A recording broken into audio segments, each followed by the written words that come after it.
मेरा नाम सुरेश राम और मैं इस अम्बेडकर सेवा समिति के चुने हुए संयोजक हूँ, जिसमें 8 गांव के लोग आते हैं। आज बाबा साहब की जयंती है, जिसमें देश भर के लोग आज इस जयंती को मना रहे हैं। आज क्या कहेंगे आप? यहाँ देश भर के लोग भी मना रहे हैं और हमारे क्षेत्रीय जनता भी मना रही है। जो बस्सा मानोपुर से बहुत बड़ा जुलूस आया है, भुजौटी से भी जुलूस आया है। और सबसे पहले डॉक्टर भीमराव अम्बेडकर एक महान नेता और समाज सुधारक थे। 14 अप्रैल 1891 को मध्य प्रदेश के महू नाम की जगह पर हुआ था। वह बचपन से ही होशियार थे। उन्होंने बहुत मुश्किलों के बाद भी पढ़ाई की। जो डॉक्टर अम्बेडकर ने मुंबई से कैलिफोर्निया कॉलेज में पढ़ाई की, इसके बाद वह अमेरिका की कोलंबिया यूनिवर्सिटी में जा कर के शिक्षा ग्रहण किया और वह अर्थशास्त्र की डिग्री ली। फिर उन्होंने इंग्लैंड गए और लंदन स्कूल इकोनॉमिक से कानून अर्थशास्त्र की पढ़ाई की। उन्होंने बहुत पढ़ाई की और कई डिग्रियां हासिल की।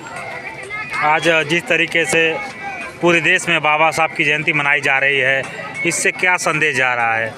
इससे संदेश हमारे सभी युवा साथियों को सबसे पहले जा रहा है, जो कि उनके विचार को लेकर चल रहे हैं। और हम अपने युवा साथियों से यही कहना चाह रहे हैं कि बाबा साहब ने जो संदेश दिया था, जो कहा था, जो समाज के लिए उन्होंने लड़ाई लड़ा, समाज के लिए कहा था, समाज के लिए मर मिट गए, उसको लेकर के हमारे युवा और हम लोग चल रहे हैं। बाबा साहब की जयंती पे गए कि बाबा साहब जैसा इस धरती पे कोई महान पुरुष पैदा हुआ है न होगा।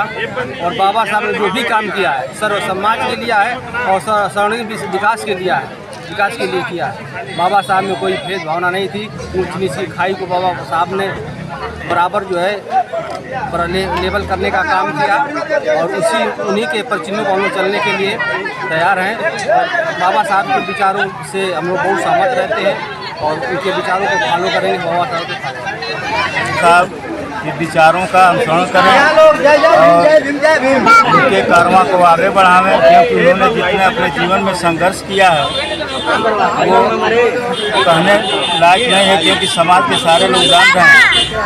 और हम यही कहेंगे कि समाज के लोग उनके विचारों का अनुसरण करते हुए जो इनकी अंतिम इच्छा थी, हमारा जो है समाज कम से कम इसी को लेकर 14 अक्टूबर 1956 को बौद्ध धर्म स्वीकार किया था। तो मैं यही कहूँगा कि अगर बाबा साहब के कारवां को आगे बढ़ाना है, बाबा साहब के उम्मीद को आगे बढ़ाना है और बाबा साहब के बारे में जानना है, तो हम कहेंगे अपने समाज या सारे लोगों से कि बौद्ध धर्म को स्वीकार करें और इस कारवां को आगे। 14 अप्रैल है, बाबा साहब की जयंती पूरे देश भर में मनाई जा रही है और यहाँ पे भी देखा जाए काफ़ी संख्या में लोग आए हैं। आज बाबा साहब की जयंती पे क्या कहेंगे आप? ये बाबा साहब के संघर्षों को याद करने के लिए बाबा साहब ने सबसे पहले ज्ञान का संदेश दिया। उन्होंने बताया कि मेरा जीवन संघर्ष ही मेरा संदेश है। इस पर चलने के लिए उन्होंने समाज के पढ़े लिखे लोगों को इकट्ठा करके और जो लोग अभी अंधविश्वास और कुरीतियों में फंसे हुए उनको निकालने का लिए शिक्षा के माध्यम से संदेश दिया। उसी पर चलने के लिए हम लोग उनके संदेशों को याद कर रहे हैं, इसलिए स्मरण कर रहे हैं। बाबा साहब ने समाज में जो भी विषमता थी, दबे कुचले अल्पसंख्यक पिछड़े आप लोगों के लिए जो उन्होंने काम किया, अपने जीवन भर संघर्ष करते रहे, इसलिए हम उनको सम्मान कर रहे हैं। आज बहुत अच्छा दिन है कि हम लोग आज ज्ञान दिवस के रूप में मना रहे हैं।